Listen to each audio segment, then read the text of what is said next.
start over. We'll nail this one. Yeah. Third time's a charm. Welcome to Behavioral Grooves. My name is Kurt Nelson. And I'm Tim Houlihan. Behavioral Grooves explores the why we do what we do with great researchers and practitioners in the field of behavioral science. And before we get started with our first guest, I have a question for you, Kurt. You're not doing this again. We talked about this last week. You always get to ask the questions. Just hear me out on this one, okay? Okay, all right. I always do. So my question for you is this. Given what you know about our guest today, what question would you have for me? Okay, I think this is a trick question because all right. So are you trying to ask me a question that makes me feel better about asking you a question when I know that you are just asking me a question that will make me feel better about getting to ask you a question? I'm not really sure if I follow that. Oh, you understand. You're basically just asking me a question, so I get to ask a question, but I'm not really answering a question because it's your question about that. Okay. Fine. Do you have a question? I do. Actually, I do have a question. Well, ask away. So our guest has done a lot of research on charitable donations. And I know that I think that you are a regular donor to several nonprofit organizations. And I want to know how you decide which charity to give to. Is it the big picture mission of the organization, or is it because you've seen individual examples of the good that organization does? Well, I tend to think that I engage more with the mission of the organization than with individual stories. And that's the rational response, and it's probably absolutely 100% wrong. I mean, particularly for you, right? No. It's sensible, right? It's very sensible to think that the reason you give is because of the overall benefit that the nonprofit provides. But research tells a very different story. And if you're like most people, and in many ways you are, there's others you're not quite, but in many ways you are, you're probably giving because you have heard an individual story that you identify with, and that's called the identifiable victim. Okay. Well, I probably am very much like the way most people react in that way. Okay, but our guest today is Deborah Small, and she's a professor of marketing at the Wharton School of Business at the University of Pennsylvania. And Deborah was recommended to us by our guest and her colleague, Katie Milkman. And we're so glad that we met Deborah. We had a really interesting and fun conversation about charitable giving. Yeah. So Deborah shared some highlights from her research on why people give to charities, the effects of availability bias on our behaviors, the way that social norms dominate the way we feel when we hear of boasting and bragging from people who make donations, and she asks a really good question. Why do so many people make donations to charities that are terribly inefficient with their funds? Yeah, and you're going to have to listen to the episode to hear her describe the answers to that and all of the questions. All right, but before we get started with our conversation with Deborah. Yes, there are just two things. The first is about our new podcast channel called Weekly Grooves. You can find it on Apple's podcast service, and it will soon be available on Spotify, Google Play, and all the other places that you like to listen to your podcasts. Weekly Grooves is a very short review of some of the topical headlines, and we do it through a behavioral science lens. So 15 minutes tops. Check it out.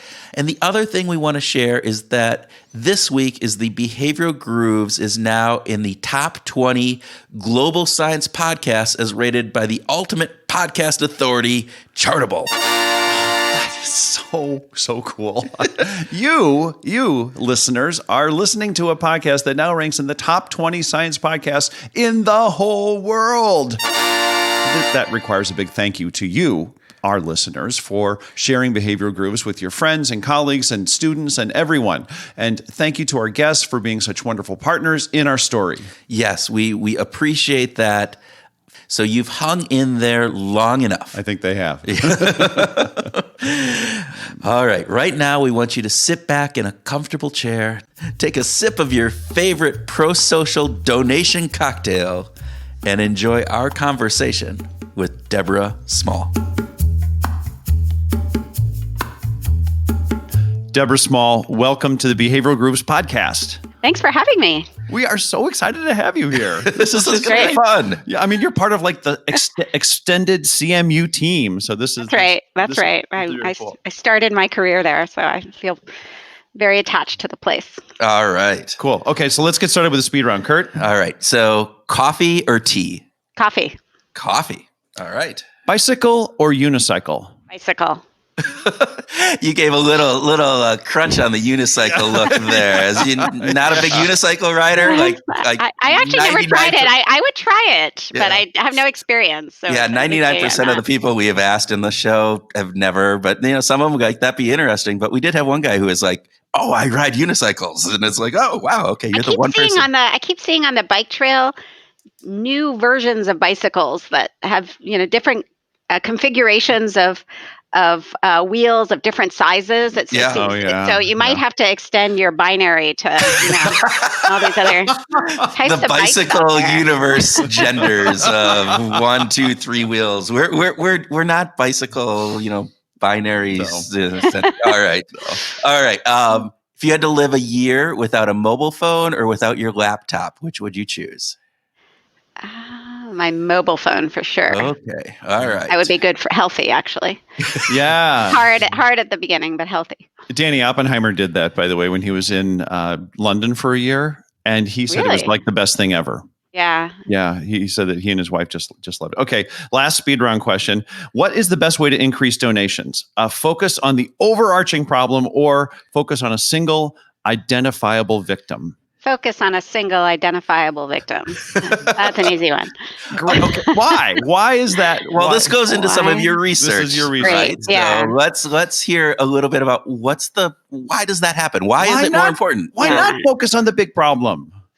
That logically, that would be the right way to go, and policymakers absolutely should be doing that.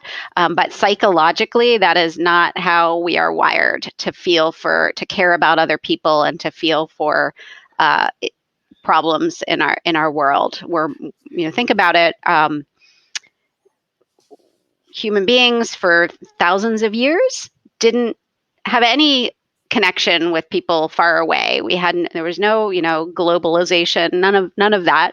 We only talked to people that we were looking right at. And so our empathy is kind of wired towards these direct, personal, one-on-one connections. And so today we still respond much more so to a single victim. It's even better if we have a picture, if we learn a story. Think about how most news stories begin. They don't start with statistics. They start with a single example described in detail. That is what attracts our attention. That's what compels us to feel something. That's what causes compassion. And so psychologically, it's a much more effective way to get people to donate. What you're saying is that they're going to be more effective if they are focused on an individual, right? But oftentimes they're struggling with big organizational needs. They need donations to take care of everything. How do they remedy that? Well, I think that one way to remedy that is by portraying these more abstract, broad causes with a poster child, right? Uh-huh. So just because the problem is large doesn't mean they can't kind of lure people in to focus on it by beginning with a story, just like those news articles do, right? And so on a appeal, on a letter you might receive in the mail or on a website, the most effective way to bring people in is to start with a picture, a single case. Yeah, I know for myself, we give to a charity that does work down in Guatemala, and they do large scale work and bringing in these families and different medicines and all these different things. But every piece of literature that we get, it's not talking the stats of however many, tens of thousands of people they're working. It is the child with their mother, and they're getting some medicine and different pieces, or it's that, person who is looking, it's an individual that is on that piece of paper. And it pulls at it's like, oh, I can see what we're doing. And our donations are helping that person, even though they're probably not. That was probably a 10-year-old picture that they took and are still using. So, but That's right.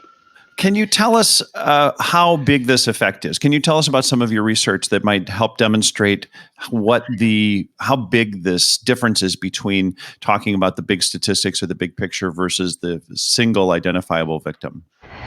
Well, it's hard to generalize about how big it is, but I can tell you that it's meaningful enough that we find that even including a lot of statistical information alongside a picture of a specific identifiable victim is worse than just showing an identifiable victim. And so it's not just that the identifiable victim helps, it's also that sometimes the statistical information hurts. Help us understand, why do you think, I mean, so obviously, because that caught me as a surprise. I would have thought that the individual would have that emotive, and then you see the larger scale and you go, oh, wow, this is really important. So now I would need to do that. Obviously, there's some counterintuitive things going on there. So what's the hypothesis, and what have you seen from that? What have you looked? I don't think it's just one thing. I think there's a couple of important things going on. So the first is that once you see the large scale, that single individual becomes almost like a drop in the bucket. And so then seeing that large scale makes the task of helping feel impossible, right? The problem is so large that what's my small donation going to do? Whereas if you're just focused on the single victim, then it feels like you might actually be able to create a tangible, meaningful impact. And so that's really important to people when they give. They want to feel like they want to see that their giving is having some tangible impact. And that gets lost, I think, once you start talking in big numbers. So that's one reason. The other reason is that the numbers kind of activate a different part of our mind. It activates the more deliberative, kind of reason-based, calculative part of our mind. That's when we use numbers, right? In math class, when we're thinking about things in a very kind of reason-based, calculative point of view. And that's fine, except that part of our brain that part of our mind isn't so useful for caring, right? The part of our mind that kind of causes us to care is the more emotional, intuitive side of our mind. And so our evidence suggests that once you get people to start kind of calculating and deliberating, that dampens the feeling of concern for the cause or for the victim. And so it actually kind of counteracts whatever positive effect the identifiable victim has in terms of getting us to care and getting us to give. So the motivation to give needs to come from the caring side, or that's going to be the more powerful driver, right? For most people, yes, that is absolutely correct. And yet we're going to be giving in monetary forms. Almost all donations, the vast majority of donations end up coming in the form of some kind of a monetary gift, right? Well, there's volunteering is a pretty major activity. It's more difficult to track, I would say, but a lot of more casual helping takes that form of donating our time, donating our effort rather than money. Most of our studies are done with money because truthfully, it's a little bit easier to collect data on that. We have a nice kind of quantitative measure there. But I think the same psychology drives people to actually sometimes prefer volunteering their time than their money, that seems more meaningful to them than just, cold hard cash, if you will. So given this fact, and given that charitable organizations know this and various different things, do we respond as people who are getting these solicitations? How are we giving the most optimal way typically, or are there things that we're doing that, again, if I'm thinking that I really want to work on hunger issues, right? That's my big thing.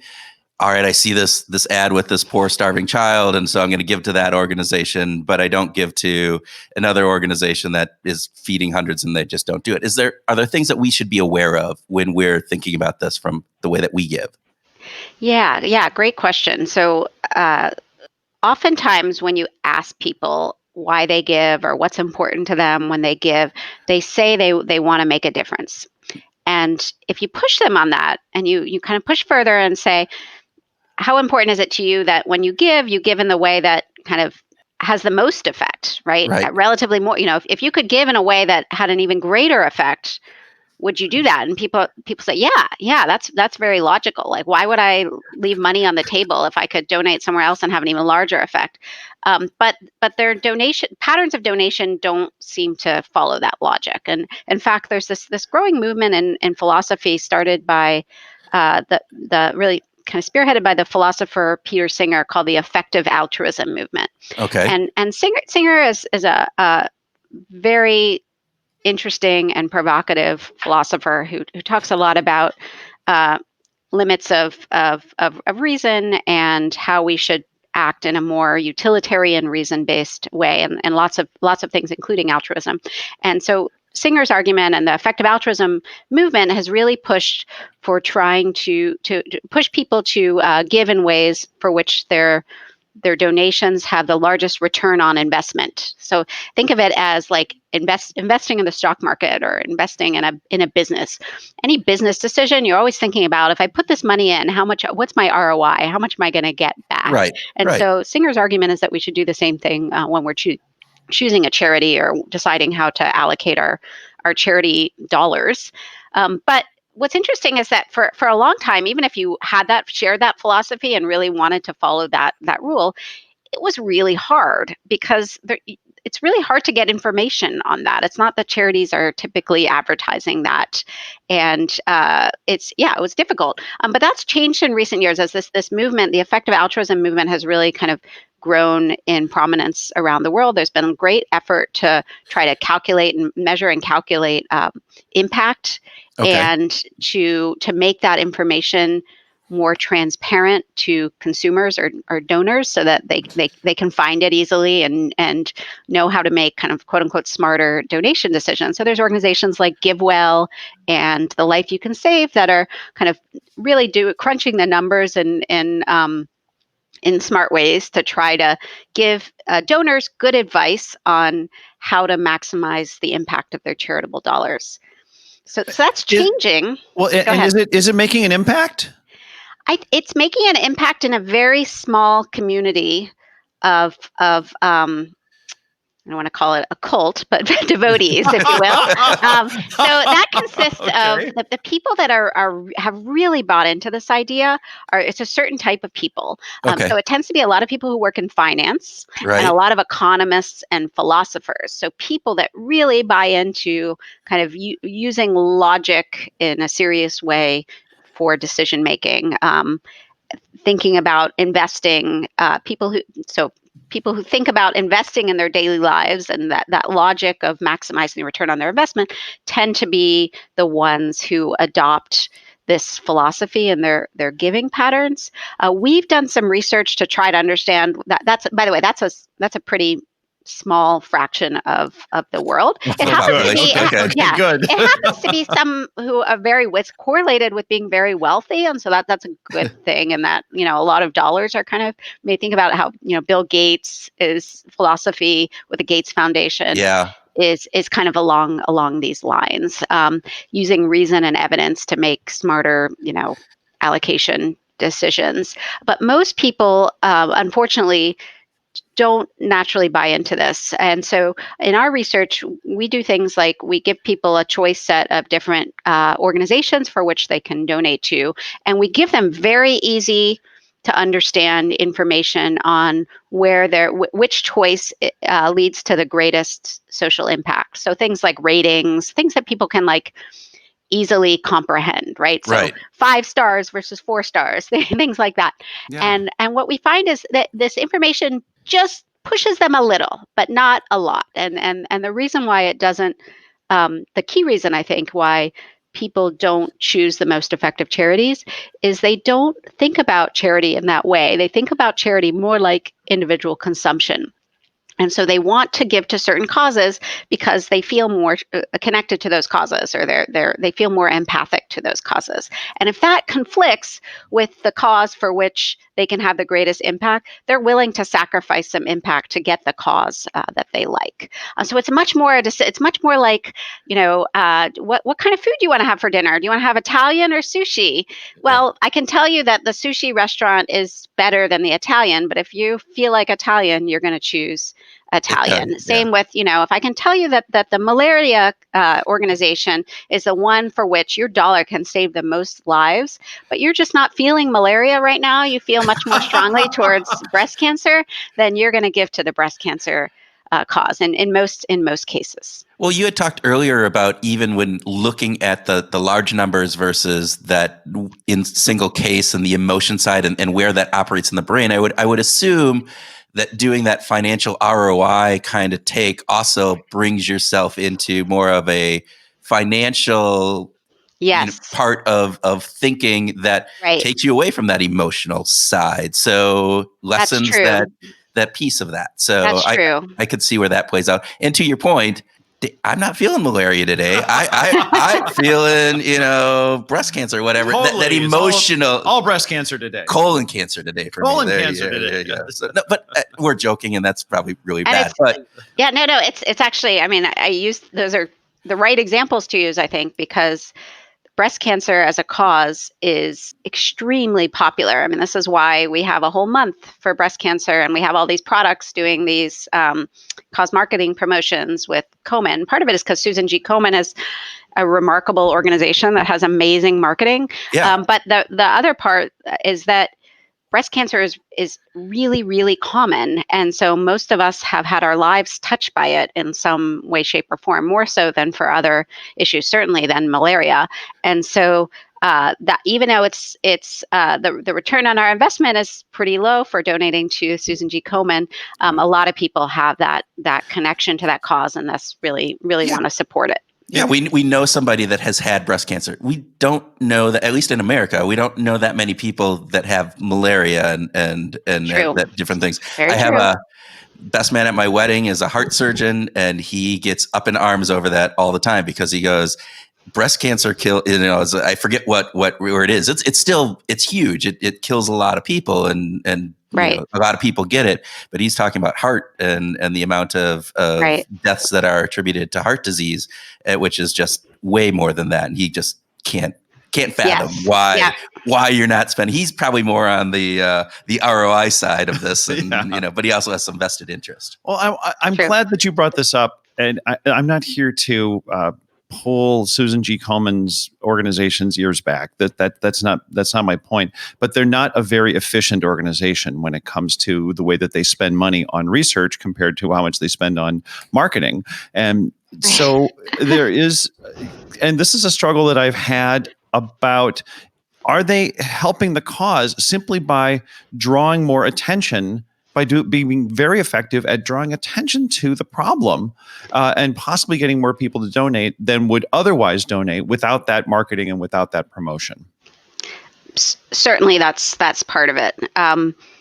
Look, yeah, they're really good at that, and I give them credit as an organization. I'm a marketing professor, so I give them a lot of credit. But at the same time, I don't think that's the only thing that's going on. I think they are lucky is like a weird word to use here, but relatively lucky compared to, say, the American Heart Association, in that they're working with a cause for which it's kind of relatively easy to get people on board because of this natural proclivity to want to support this cause, right? Compared to heart disease, it's less deadly, but it's more common, and also it affects people oftentimes younger. Probably heart disease is probably I don't know the statistics on this, but I assume it affects people older, and so it does kind of create has other kind of advantages in terms of natural sympathy. Well, doesn't this go into? And I know you've done some work on distorted risk perceptions, right? So, the idea that, because I remember actually talking with my wife, we went through this period a number of years ago where it seemed every other person had breast cancer. Her sister had it, her mother-in-law had it, friends had it, and that was readily apparent. And yet we actually had another friend who died of some heart disease. None of the people with breast cancer died, but it was surrounding us at that moment. And so it felt much more real and in our face versus, anything else. Yes. I don't know if you've talked about this on the show before, but one of the most well-known heuristics in the decision-making literature is what's called the availability bias. And so Mm-hmm. when something personally happens to you or it's all over the news, we think it's more likely than other things that may in fact be more likely just because they're not right there in our face. And I think personal experience is certainly a factor that plays into that availability bias, right? It seems more likely. So I want to use that to loop back to something you talked about very early in our discussion, and that was about how the news media is really effective at starting a story with a single person. Yeah. That they're very, very good. And part of that is then we start to think about issues. We start to think about the murder rate in the city because they open the news with yet another person has been murdered, or there's something wonderful that's happened, and that availability bias influences how we feel about things. Is this also the case with, for instance, coronavirus, which is happening right now? Is the media using vividness and the things that come from availability bias to potentially distort our views? Not intentionally, but I think that is a result of the way that the news is coming in regarding this kind of ongoing crisis, right? Right. So the fact that the story is kind of naturally unfolding slowly, right? Each day we learn more about new cases come up and in new locations. The news doesn't write about nothing happening. Right. Right. And so, so we don't know about all those people who travel through airports and were just fine, right? Yeah. And so we do get this kind of biased feedback about what's happening. I mean, risk is so tricky to think about compared to so many things, right? Like I push a button on my oven and the temperature heats up. There's like a direct consequence of my action. There's no uncertainty at all. And so those kinds of situations are really easy for us to learn about as human beings. But these probabilistic events, especially these really low probability events, right? Like getting sick, getting in a terrorist attack, things like that. It's really hard for us to wrap our minds around them because we don't get feedback personally in a kind of certainly in a direct way, and definitely not in an even-handed way. And I think the media certainly contributes to that, giving us the sense that this thing is much more common than it actually is. That's not to say that we shouldn't change our behavior or be thinking about this, because the consequences are rather high. It's just that we're not necessarily even-handed in the way we estimate our own likelihood of catching coronavirus or anything else. Right. So on that, is there part of that too that comes down to the control that we feel? So for instance, I know that the likelihood of us dying in a car crash is much more than dying in an airplane crash. And yet people have a much bigger fear over flying, and partly and correct me if I'm wrong, but my understanding is because they feel that it is out of their control, that this is just this whim. And so does that work? Is that a reality? That's absolutely right. I mean, that's absolutely true. There was an interesting study done after 9/11. By the way, so much of what's happening in the news media is kind of bringing me back to the weeks after 9/11. Yeah. And the concerns about flying and the concerns about flying. What struck me so much at that time was do you remember that period when everybody was super concerned about opening their mail because there were these few anthrax scares? Yeah. Yes. Like nothing happened. It was fine in the end, but there was just this kind of low-level panic about everyday things that you didn't think about before. And I feel like that's similar to what's happening right now. And so anyway, I was saying before, there was this interesting study done by this guy Gigerenzer, who looked at at automobile fatalities in the weeks after 9/11. And what he found is that because so many people were scared to fly, they instead drove their cars more. And as a result of that, there were the rise in automobile fatalities was higher than the total deaths from 9/11 itself. Yeah. And so that's just, kind of evidence that what feels safe to us is not the same as what is safe. Yeah, and kudos to Gerd Gigerenzer for actually doing that work. That is a pretty great study. why is it that it's so difficult for us to deal with the probabilities? I want to go back to risk and the psychology of risk. We evolutionary have had to deal with uncertainty for a long, long time. Yeah, I think it's a few things. As I discussed before, we don't get this clear feedback, right? So we don't know exactly. We don't. If I act and nothing happens, if I take precautions and cancel all my work trips, and I don't get sick, is it because what would the counterfactual have been? I don't know Right. what would happen had I done have I chosen the other path. If I travel, I don't change my behavior, and I don't get sick. Then I kind of mislearn that everything was fine, or maybe accurately learn that everything was fine. It's this fact that we don't get we're not in that, we don't have the ideal conditions for learning, in spite of the fact that it's not a new problem.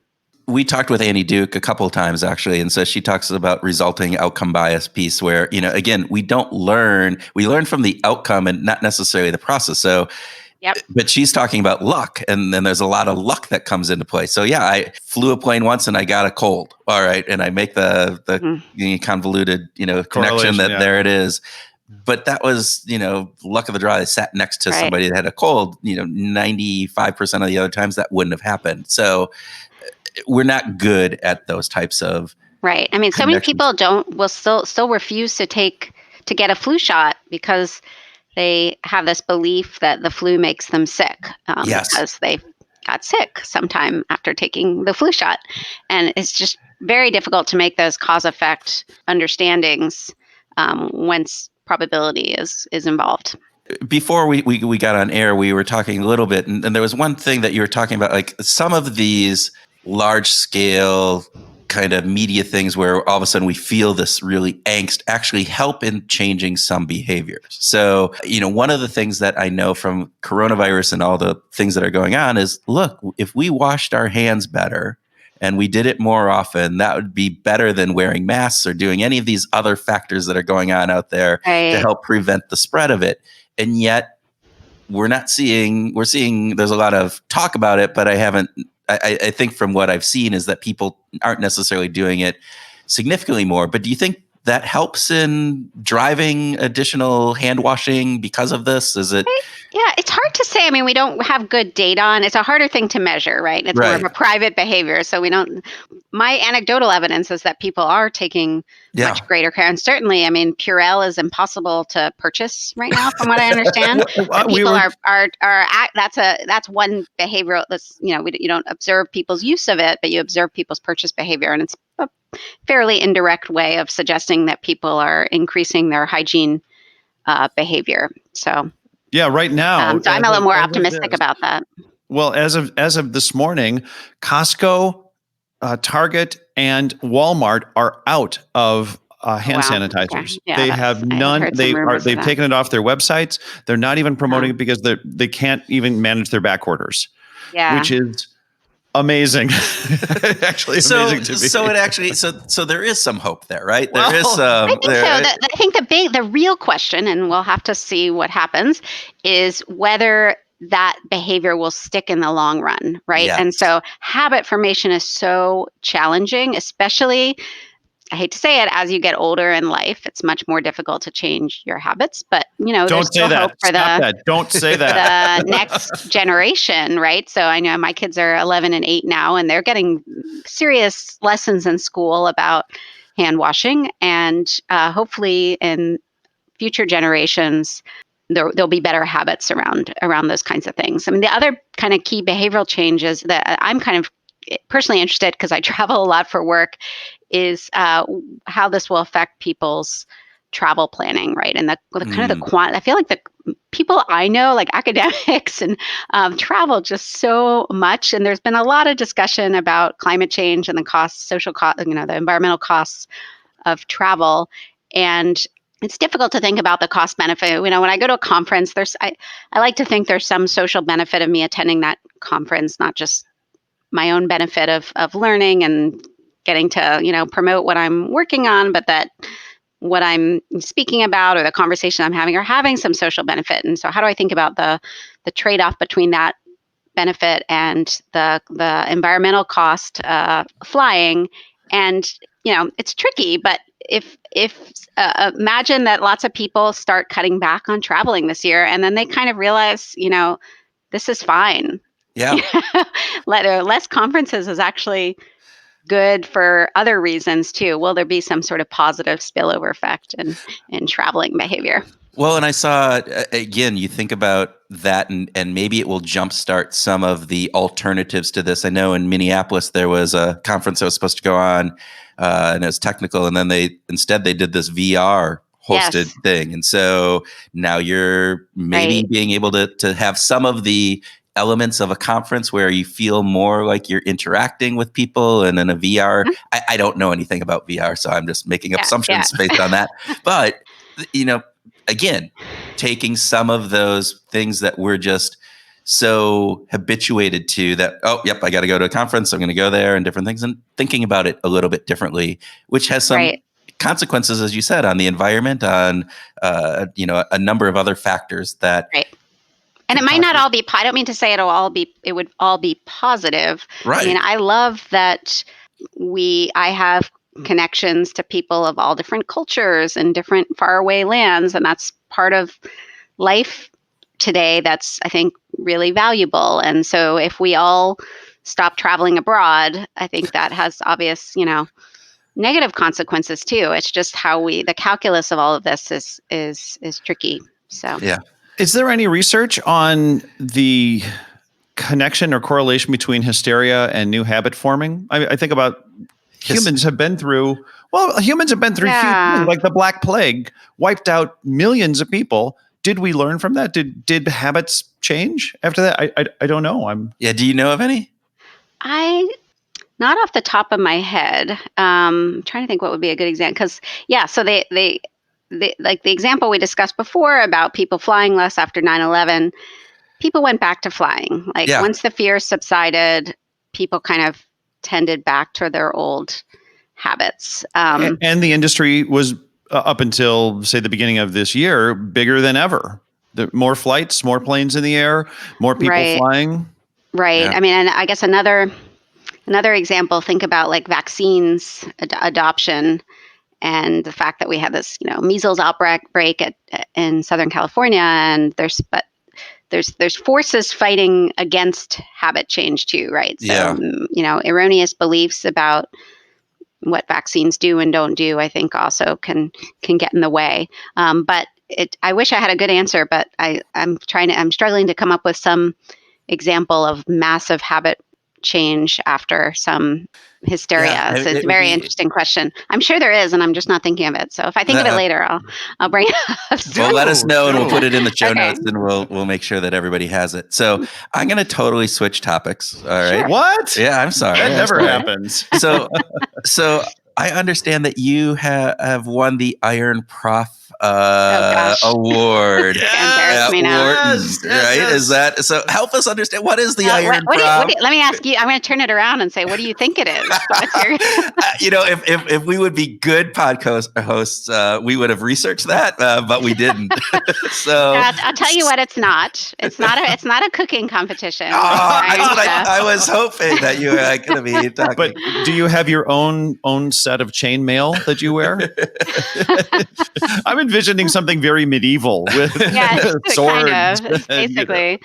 So it's kind of a fun activity that the MBA students at Wharton put on once a year, in which they invite several professors to give, I think it's 5 minutes. They might have changed the format. I think it was 5 minutes when I did it. To give a 5-minute talk on your research to a big crowd of MBA students.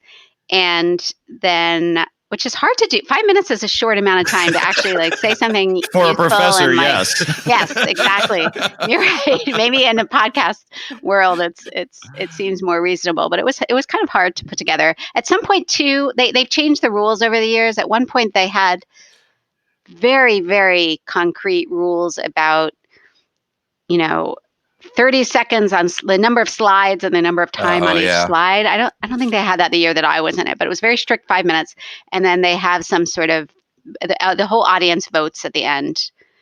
and the winner gets crowned the Iron Professor. And we're very proud I sit in the marketing department at Wharton. Wharton has 11 academic areas, and Okay. definitely the marketing department has won, I think, more than any other department. And Awesome. it's probably harder to like deliver like a 5-minute compelling talk on accounting than on marketing. Actually, I think 5 minutes would be way too long on accounting. Compelling, I think, was the important the word there, right? Yeah. We might have better material to work with. So. Do you remember what the research was that you presented? What was it? Okay. So I've done some. Right I'm not on the spot, but I can tell you a little bit about the story and about why I think I won. So the research is about the consequences of advertising your charitable donations. So back to charity. And so I've been struck. I work in a building called Huntsman Hall. The donor was John Huntsman. Mm-hmm. And I walk through campus every day, and pretty much a big part of university philanthropy, and also hospitals and museums and all that, is kind of getting these named donations, right? And so people are kind of purchasing naming rights, purchasing this ability to advertise their generosity to the public, right? And by getting their name, planted on a building. And in fact, it's not even just buildings like anymore. You walk through campus here, and these stones on the walk are individually named, benches are named, even sometimes like crazy things, elevators are named, staircases, even bathrooms are named. Yeah. So University of Iowa, where I got my MBA, they built a new business school right after I left, of course. Didn't Kurt Lewin get his MBA there too? What? Didn't Kurt Lewin get his MBA there? He did get his MBA there. He taught psychology. Yeah. But they were doing naming rights for urinals. That was the weirdest thing. Yes. Yes, I have heard this. I have heard this as well. I can confirm that rumor. Rumor, at least. Yeah. You're here to validate it, right? Okay. Yeah, and so it's interesting, and so that's those are like, you think of like maybe that's the behavior of the super rich wanting to leave their legacy on their campus or hospital or something like that. But it's also, if you just look on social media, people do post about their generous actions, so their donations, their volunteering activities, or you see these kind of virtue signaling, if you will, of like spent time at a soup kitchen or on a trip building homes and all of this. And it's not surprising that people want to get the word out about their generous deeds, right? Because in our society, you get value if you're perceived as, you get social value if you're perceived as a generous person. People who are perceived as generous are respected. They have influence and power, and so it's not surprising that people want to do that. But it's also kind of gross, right? Like it's kind of it can be, right? Like bragging, bragging is kind of seen as distasteful, and bragging about generosity seems especially weird, right? Because think about generosity is supposed to be about caring about the other people, and so if you're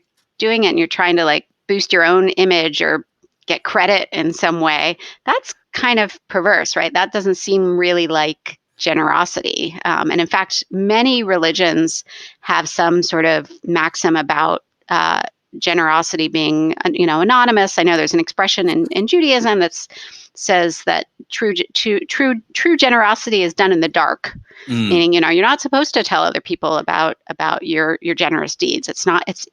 You make it kind of impure if you do it in that way, because you're benefiting, right? And so it's supposed to be about other people, not about you. So anyway, back to our research. We argued in a paper, and we found evidence and support that boasting about your generous actions has kind of two effects that interestingly work in the opposite direction.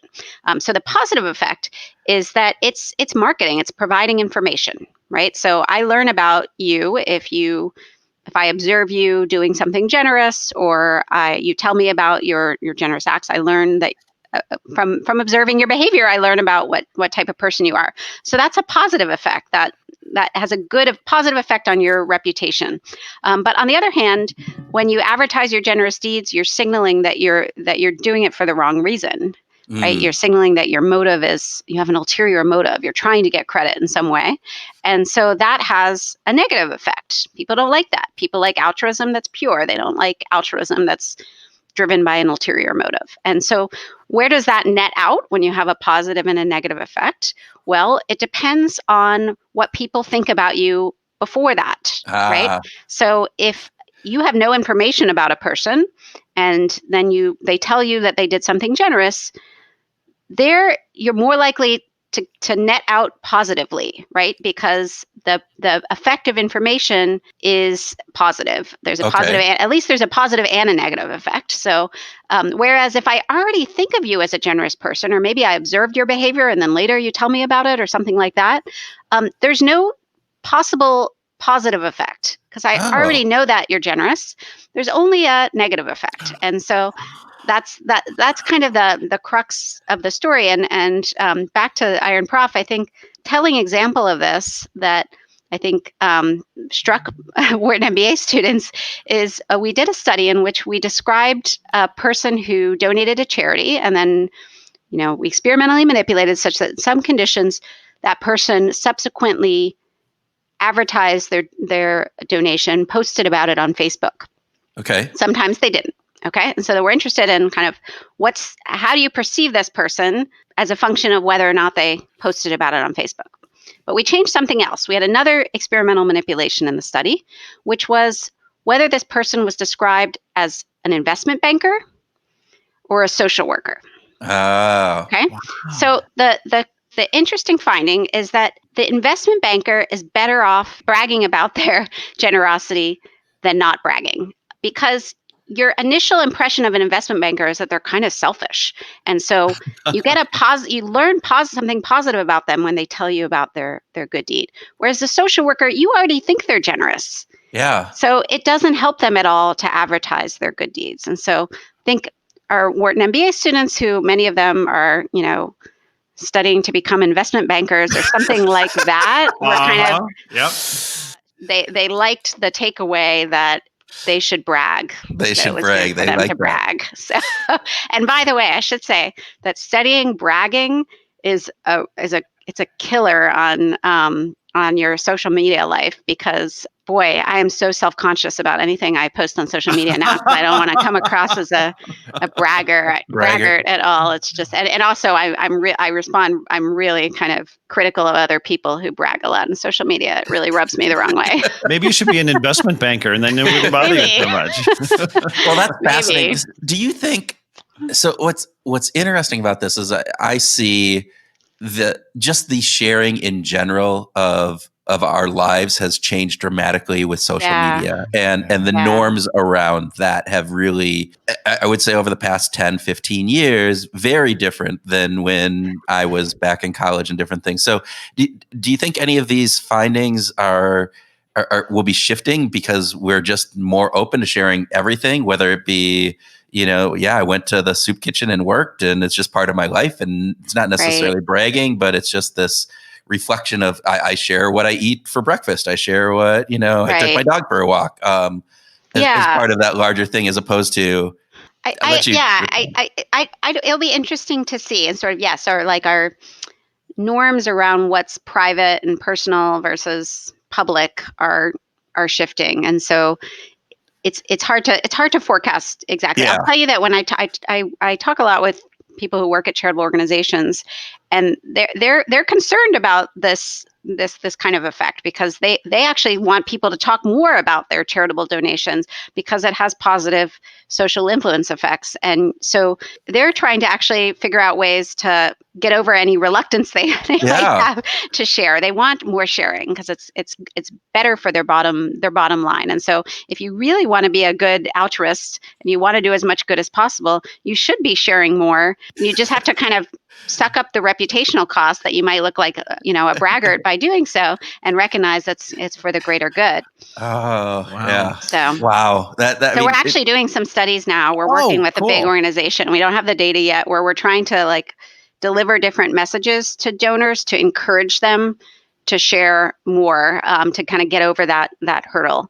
So we'll see where that goes. We are going to have to check back with you on that, because that sounds like it's going to be really interesting results. Yeah, super cool. Okay, now it has come to the time in our conversation where we get to talk about music, right? Oh boy. Oh boy. Oh boy. I'm with Deborah here. Oh boy. Deborah, what's on your playlist? Oh boy, this is embarrassing. So I have an 11-year-old and an 8-year-old, and they have full control over the music played in our house. So my husband and I have thrown up our hands and given up. We we choose our battles, and so Good call. we control like what food they watch and what TV and what limited TV they and games they play, but they control the music, and so that means that we listen to a lot of Taylor Swift and pop music, and a lot of musicals, which sometimes is great. Like Hamilton is a household favorite. I've been listening to way too much Frozen 2 for my taste of late. Your household is very much like my household. It is very much like mine, where my 10-year-old and 14-year-old rule the musical genre that gets played in the kitchen. What about when you just have a little time to yourself? Okay, maybe that's a crazy idea to start with, but if you had some time to yourself, what would you be listening to? That's a good question. I don't typically listen to music when I'm working and I have sort of an aversion to having headphones in my ears. So talk about generational things. So I walk around I live in the city in Philadelphia, and I walk around, and it seems like at least 50% of people have headphones or AirPods now in their ears. And I'm not one of them. I find it kind of physically uncomfortable. And also I don't like having my senses cut off. I do confess that in some ways I think I would definitely enjoy it. And if there was some intervention on me I think my happiness would be higher if I listened to music more. But the costs of dealing with headphones and like everything selecting. So there needs to be some product development that makes it super easy for me to listen to music that I like all the time without having to deal with those costs. It probably exists, and I just haven't. I think haven't changed my behavior enough. There's a neck speaker now that wraps around your neck that is Rests on your basically still collarbone. only you can hear it, but weird. But it doesn't go anywhere. It's on the market. Yeah, Ooh, it's on the market okay, out there. We'll research it and put it in the show notes in case anybody cares. And when you read this, you can look it out. What about when you're at your office? Do you listen to music while you work? Not usually. And if I did, I would be very, very low volume, something very mellow, like a classical music that would keep me calm but not distract me. In general, I have a hard time with distractions. And so adding another form of media, I think would be bad for me, unless it was really so background that I didn't have to think about it at all. Yeah. Why would classical music be not distracting for you? Doesn't have words. Yeah. So that's less to kind of think about that way. Mm-hmm. I'm looking at Tim with this like oh my God, why wouldn't it be? Classical, it's just this I'm probably not sophisticated enough. Background music. Classical music is some of the most emotional music on the planet. It totally blows my blood. This is what we need to study is why some people find them, because they are, and having done this show however many times, there are people that get caught up in jazz and classical and talk about it, and I like it, but I can't get that.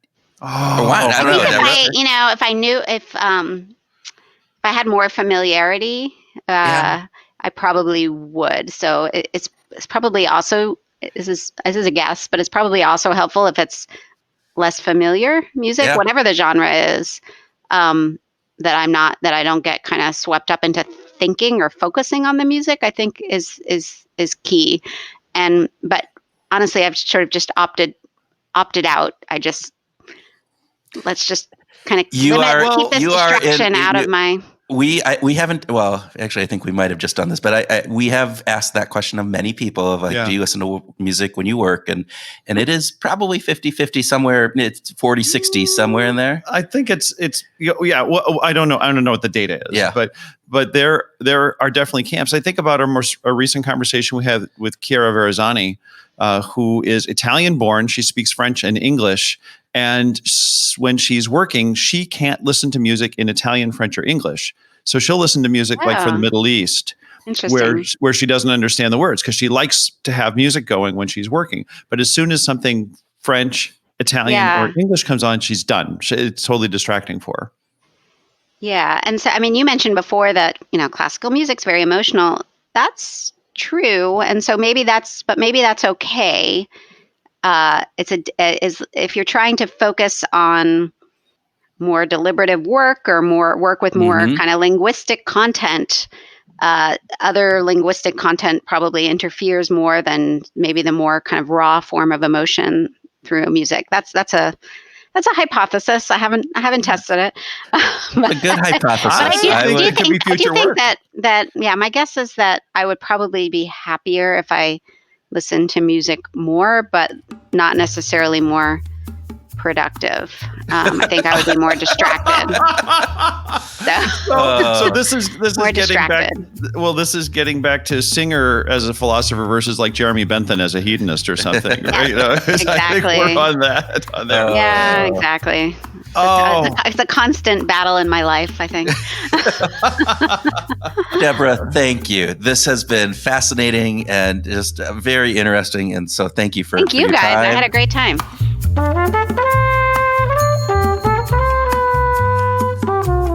Welcome to our grooving session where Tim and I groove on what we learned from our Behavior Grooves interview, have a free-flowing discussion, and whatever else comes into our very giving brains. Well, that's so nice. You're a giving kind of guy. And so are you. I'm a curmudgeon. I'm a little. Right. Are you doing that so that you don't get solicitations? Yes, I don't give to anybody.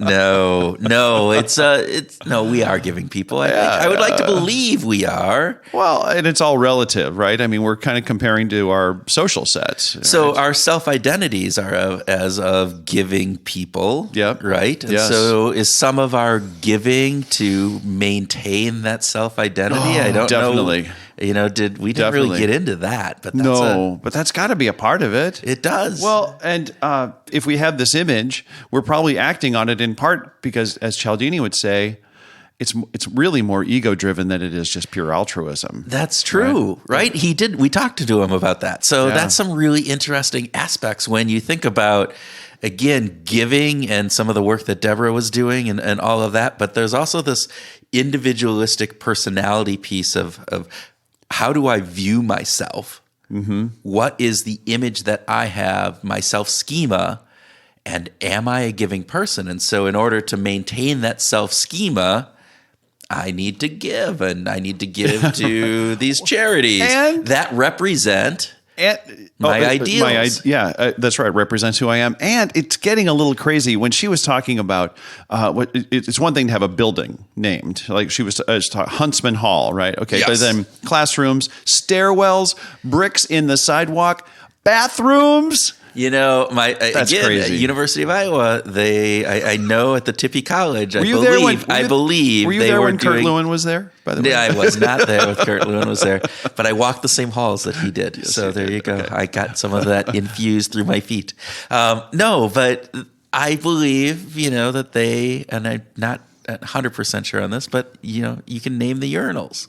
And so you could have a Tim Houlihan urinal. And I could go, never mind, we won't go there. You know what?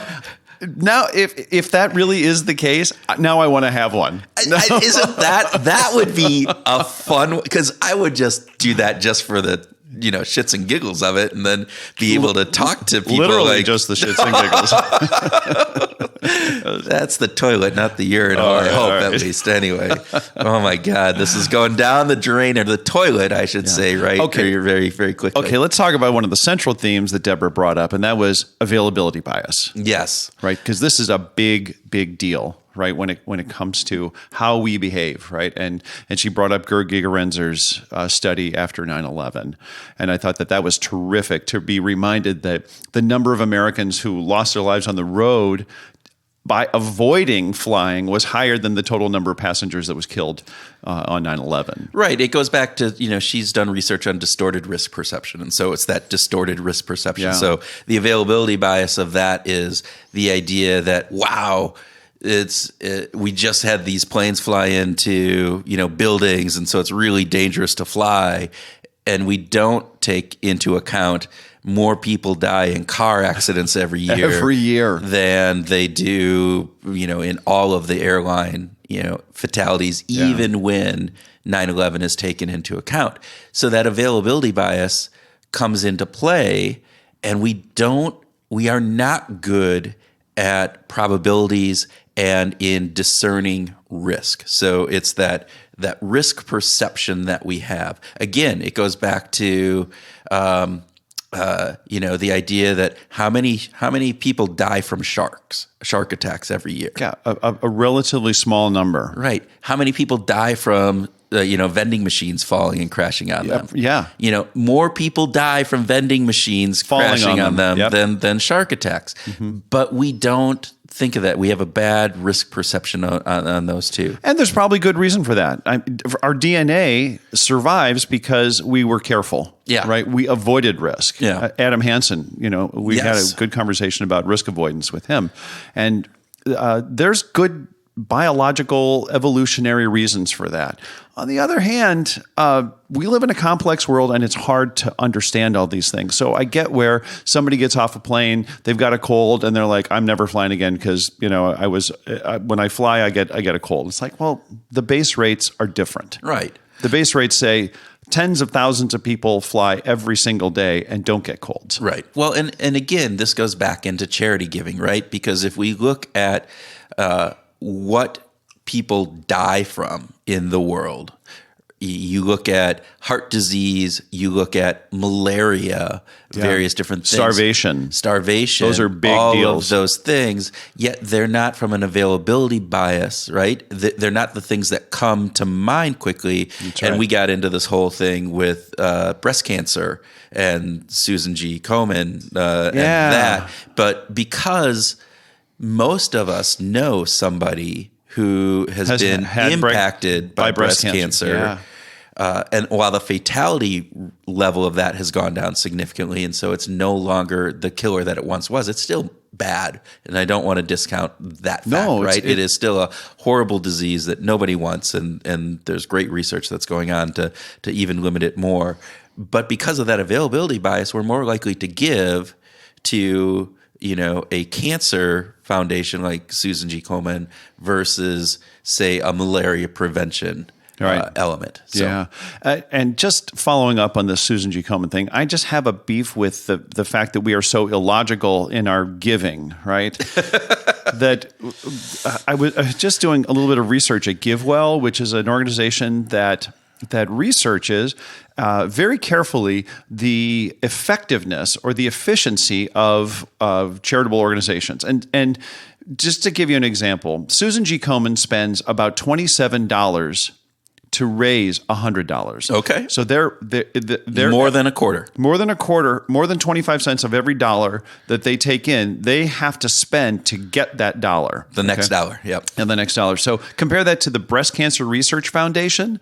They spend about $7 to get $100. Okay. So under 10%. Yeah, significantly less. Even rock and rollers, We Are the World. Okay. So that's going back a few years, right? But they've spent $10 to raise $100. Again, about 10%. Yeah. So it's so I'm a member of Rotary International, and Rotary has the Rotary Foundation, which is a pretty large foundation that does a lot of charitable giving, and they do a really interesting piece. So they actually take my givings in any one year, and they hold it for 3 years, and the interest from that then funds all of the administration, all of the elements of also. So 100% of my donation. Now it's delayed 3 years, but if I give $100, in 3 years, that $100 actually goes to work on the ground. And so it's a really efficient, it's always rated high in the Get Well and other type of things. But again, why aren't more people looking at the performance of the organizations, charities, yes, right? Exactly. Because again, a lot of those charities that you mentioned, like Susan G. Komen, but there's others out there that are really doing a poor job of actually taking the money that they're raising and using that in order to solve the issue that they're raising it for. Right. You and I have been involved in a bunch of local organizations, and I think about how careful they are at every single penny that they get in. They just scrape and scrimp just to make sure that they are utilizing every possible dollar for their mission. Mm-hmm. And I think that's noble. And it's not that I have an issue with the work that Susan G. Komen does. I think that they're really great. Their breast cancer education is world class. On the other hand, they're terribly inefficient, and it really kind of bugs me that they're still spending so much just to raise the next dollar. That's really kind of the issue. Right. All right. So another piece that I want to talk about on this is just social norms and the social norms around giving. Okay. Right. So context, as you like to say. Context matters. Yes, context matters. And so I think there's a lot of this that comes into play as we're thinking about who we give to, why we're giving. It goes back to what we started at the very beginning about self-identity and some of those aspects. Very much so. But also the community that you give in and the social norms of that community. Are you more likely to give because you surround yourself with people who are altruistic and give, versus do you surround yourself with people who are looking to, you know what, this money's mine. I'm not, I'm going to use it for me. And I think there's, and again, we didn't talk about this in our conversation with Deborah, but it's something that keeps coming up in my mind is, how much of our behavior is influenced by the social norms of the community that we surround ourselves with. And my desire to signal back into the social groups that I hang out with. So I don't even have to boast or brag if I can just very subtly mention that, I was at a large fundraiser recently.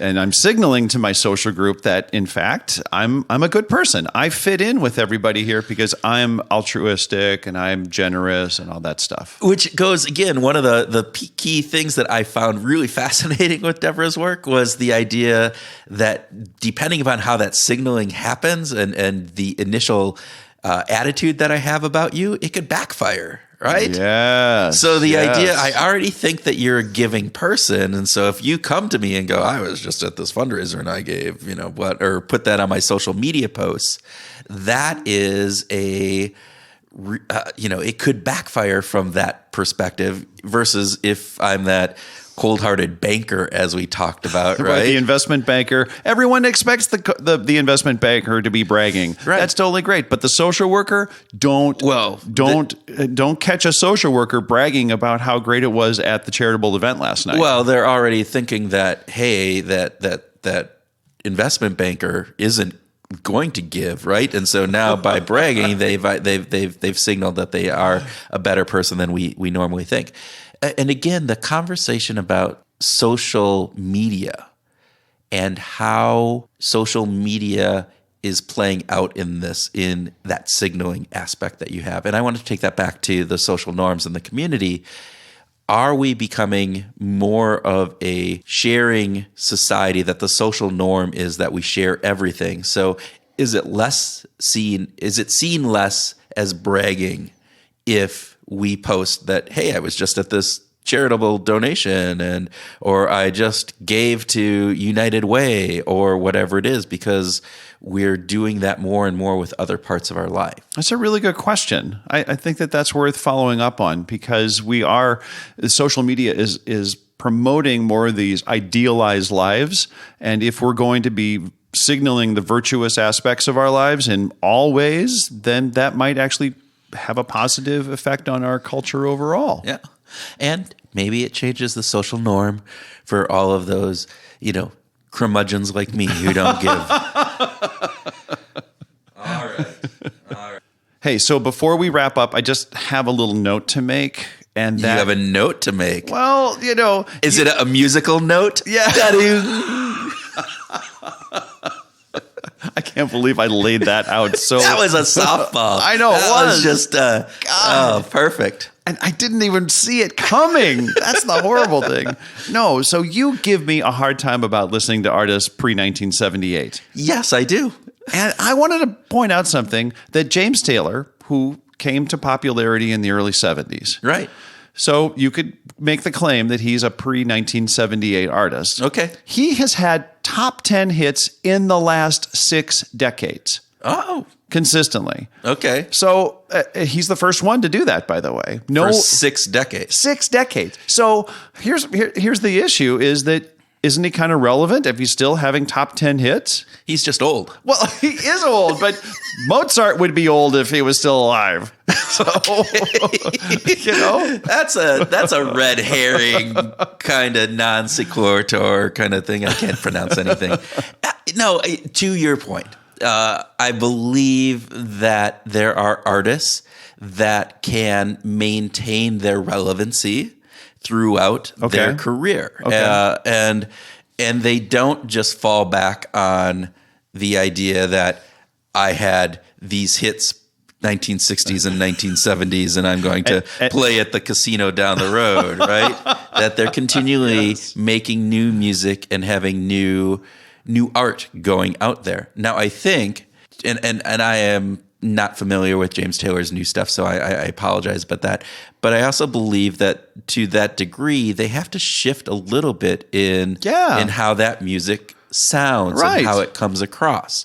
And I will go to U2, who is one of my bands from the 80s, right, that has had top chart producing songs in each of the decades, I think, subsequent to that. Yeah, they've been consistent in having and been big touring bands bands as well. And they bring a different component to the newer material. Yeah, it sounds different than their older material. Right. I remember John Mellencamp, who you might know as John Cougar, right?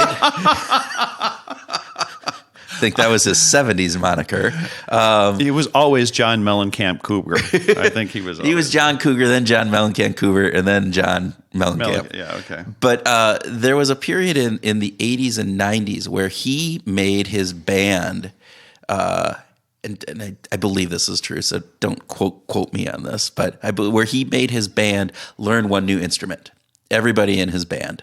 And so on the next album, when they came together, they had all learned a new instrument to play. And so they incorporated those sounds into the new album, which again, I thought was just a really interesting way of trying to freshen things up and not have that same sound. So it's this is a new song, but it could have been made in 1975. But with people playing instruments that they're really not all that familiar with. They're professionals, Tim. Come on. It makes a new sound. No, and I'm not going to give them a hard time, I think. Well, I love that. But this whole idea is being relevant and vital requires change. In order for James Taylor to have hits in 6 consecutive decades requires a lot of work in altering and developing and merging the sound. I mean, not even Frank Sinatra did that. I'm just trying to figure out 6 decades back. When was 2020 is the 6th one. So the 20s is the 6th. Oh, he had a top 10 song already. That's right. He released a new record and on American standards from the American Songbook, and it is a top 10 hit. Very good. Well, with that, stay tuned for our bonus track coming up next. Hey Groovers, this is Tim with the bonus track and groove idea for the week.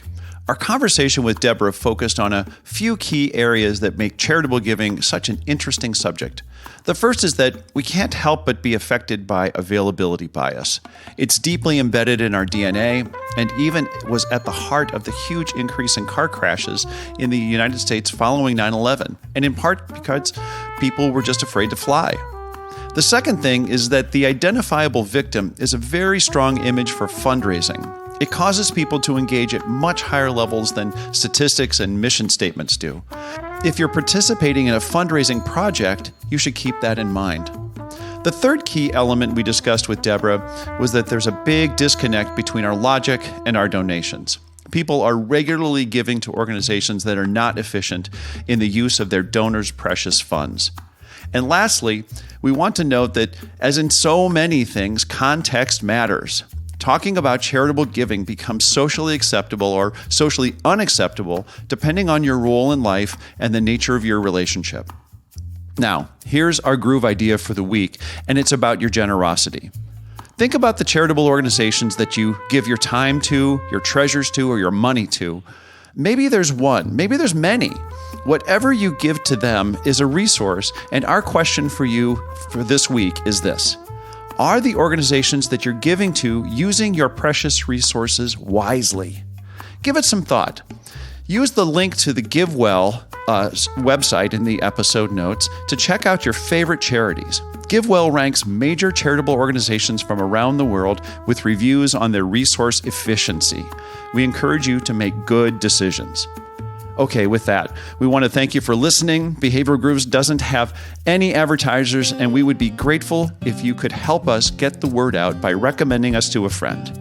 It would go a long way to expand the community of people interested in the application of behavioral science. And we hope you have a great week and keep on grooving.